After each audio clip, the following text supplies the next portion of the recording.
Throughout the 20th century, federally subsidized superhighways and mortgage loan programs financed the flight of white residents out of industrial cities like Baltimore and into sprawling new suburban communities.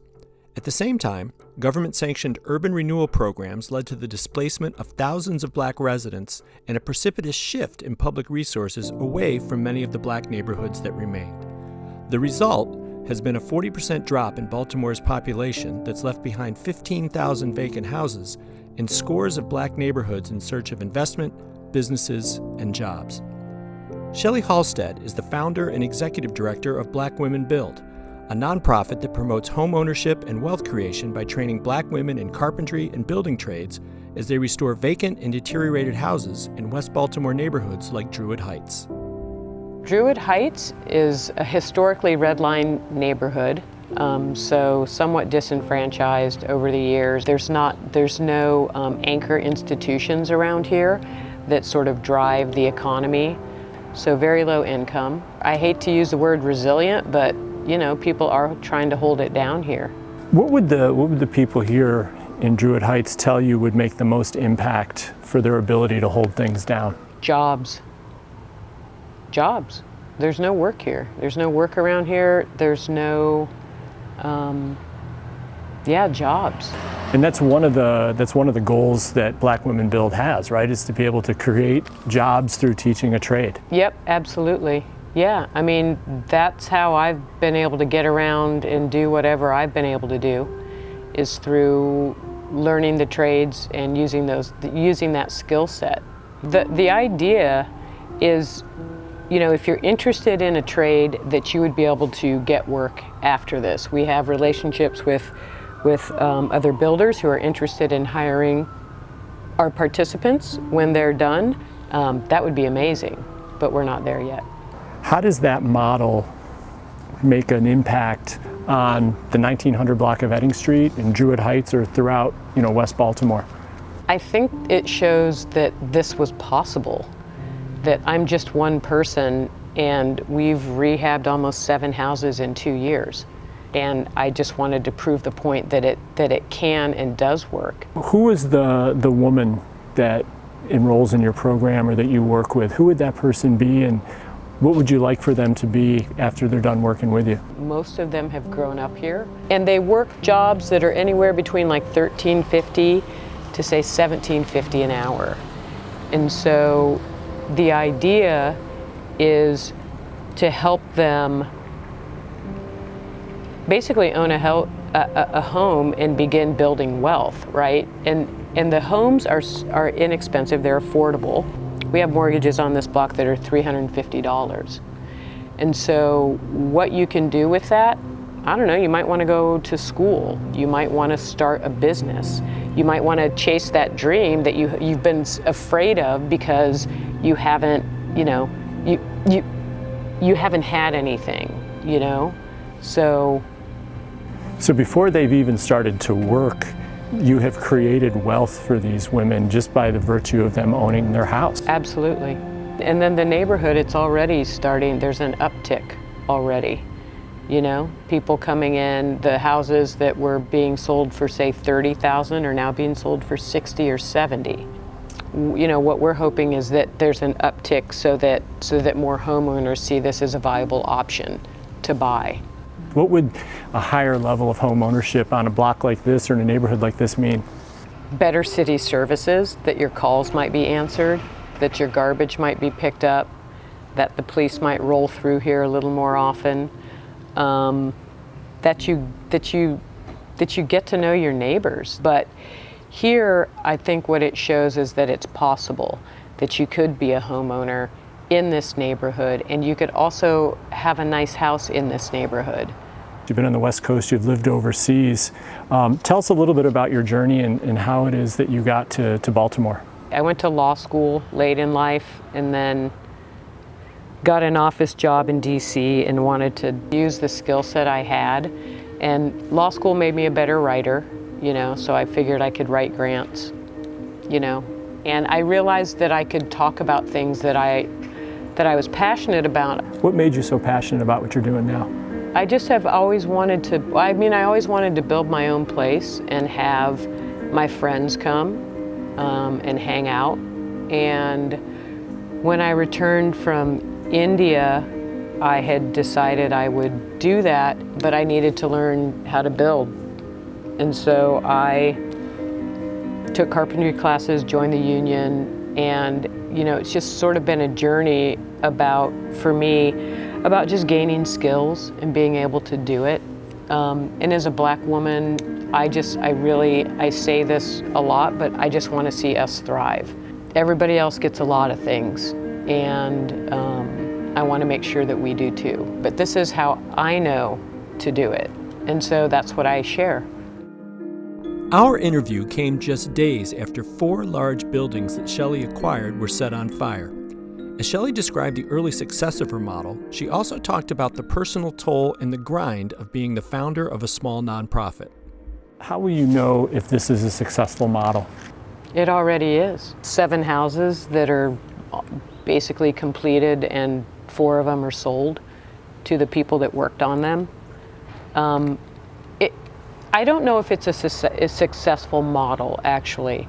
I know that I can do it, but it makes me super tired. I work all the time, and that's really grinding me down. And I have another building where I'm putting a coffee shop / small bodega, right? Where there's no other food other than, Save a Lot. I have 2 large buildings on 2 corners. Hopefully that other one doesn't burn, but, and maybe that's why that one did burn, because I'm buying too many properties. What members of the team would help you the most right now? A lead carpenter. And what would that allow you to do? Take a day off and actually get more done. Then it'd just be 2 me's, and we could get so much more done. I could be writing a grant while they're showing someone how to set cabinets. So your barrier to getting that master carpenter or more people and working with you, it's the labor market, not the funding. Yeah. Oh, we have the funding. There's no problem with funding. We don't have the people. I don't know, maybe it's because we're called Black Women Build and people think that you have to be a Black woman, and I'm like, do you see all the dudes around here working? That's not it. It's what we're trying to do, what the homeownership piece of it and the participant piece is Black women building. It's not like, oh, I can only work with Black women. This would be the first time I've ever worked with Black women. That's never happened in construction. Tell me a little bit about your experience in funding Black Women Build and what that's been like. Well, at first it was difficult, and I used my own money. And then I found that a lot of my friends had small family foundations. Who knew? And so those people actually, they would dump 20 grand on us, and I would buy materials. I didn't get paid for the first 2 years or more, actually. I had invested in real estate so that I was able to stay afloat through rental income, So that's, for me, I couldn't have done that otherwise if I hadn't already invested in something or invested in myself, first. People are always like, you have to pay yourself first. And honestly, sometimes you can't. And you have to just, I moved here and I lived on $1,000 a month. And so now funders are more amenable to the work that we're doing. And who are your funders now? It's city and state are our biggest funders. And we do have some individual donations. We have monthly donors. We'll get the $10,000, $20,000 check from people or a foundation. But for the most part, I was just doing the math, and the city has, in the last couple of years, they've granted almost $1 million. They're not granting us that money because they think we'll do something. They're granting it because we have done something. Shelley's relationship with the Baltimore City Housing Department is not unusual for a small, successful developer. A 2007 revision to Baltimore's zoning code allowed the city to use a court-led process called receivership to auction vacant houses to qualified third-party owners or developers like her, who agree to address the nuisance of vacant houses through demolition, repair, or renovation. I made a last-minute plea on a Sunday night, and then I got a meeting on Thursday with former Commissioner Braverman. They were demoing all the houses over there on this empty lot here. They were going to do this whole block. And he said, okay, well, you know, if she does it, she does it. And if not, then we've already kind of done some of them. And then after that, they were down. You know, they were interested in the work. And the city, in that office in particular, has been very much motivated by restoring these houses to help create markets and revive neighborhoods, and you're certainly doing that. Absolutely. I mean, in this neighborhood, in about 3 years, we'll have done 20 houses, you know? And so even if the insides aren't done, you know, they'll be framed, and no one will be living there, but you'll have this row of houses where it looks like there's something happening, and that's important. Have you run into any challenges with investment? No, because we're a nonprofit. We're spending more money on these houses than we can sell them for. It's a nonprofit model, right? That just makes sense to me. And I think the reason our numbers work, one, is because we're not paying ourselves a ton of money. Our builder's fee isn't exorbitant, so our costs are fairly low. And we're still, you know, everybody we work with is still making money. All of our subs, they're all in Baltimore, so that money's getting circulated around here. We are really a microcosm of Baltimore, right? And I think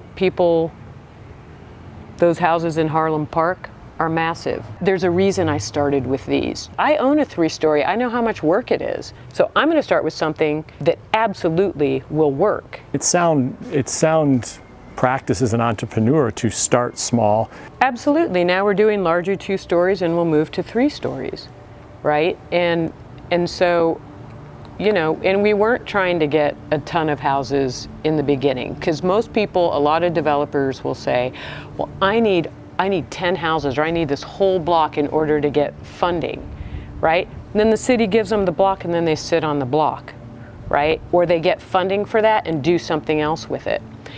There's a developer who has hundreds of houses, and they haven't touched those since 2008, and they're trying to haggle with the city to trade. You didn't care about what was happening over here for 13 years. You didn't care, you just held them. You paid the taxes on them, and there's no roof. For over a century, Baltimore has used health and housing codes to displace black families in the name of public health, open space, and economic development. Today, Baltimore still uses the tools of code enforcement, demolition, and tax increment financing to create real estate opportunities in black neighborhoods for predominantly white and out-of-town developers. In the summer of 2022, residents of the nearby Poplarton neighborhood won a decade-long battle with the city to protect 11 alley row homes from demolition by a New York developer who, despite being awarded 14 acres of land and $58 million in tax incentives, had constructed just 2 of 30 planned new buildings in 18 years. Those homes will now be renovated by Black Women Build for neighborhood residents. I guess that's what's frustrating, is that for me, I've said they can't imagine a time when other people would want that people would want to live here. That's right. And what I think is that it's a bunch of white people that can't imagine living there, and so they don't see the value in it. They don't see the value in it. And then you have people that are knocking the houses down, and so, cool, man, knock them down. Well, there's a ton of money to do it, too. Exactly, that's what I mean. There's a ton of money. Project Core, I'm like, oh yes, it gutted Central West Baltimore. I just want to see them well used. I just want to see people do the thing that they say they're going to do. And that's across the board. That's small developer, large developer. Shelley concluded our session by describing how Black Women Build's block-by-block strategy is overcoming that narrative to make an impact on Edding Street and throughout West Baltimore. We're going to get this lot, supposedly, and we're going to put a community resource center there. Amazing. Oh, so you're going to build on it? You're not going to keep it open? No, we're going to build on it. Put a small little garden, and then there's the other corner. Hopefully that's going to become an urban garden, sort of, and we want to kind of create an oasis here. And if this is how I'm able to do it, right? Then that's how I'm going to do it.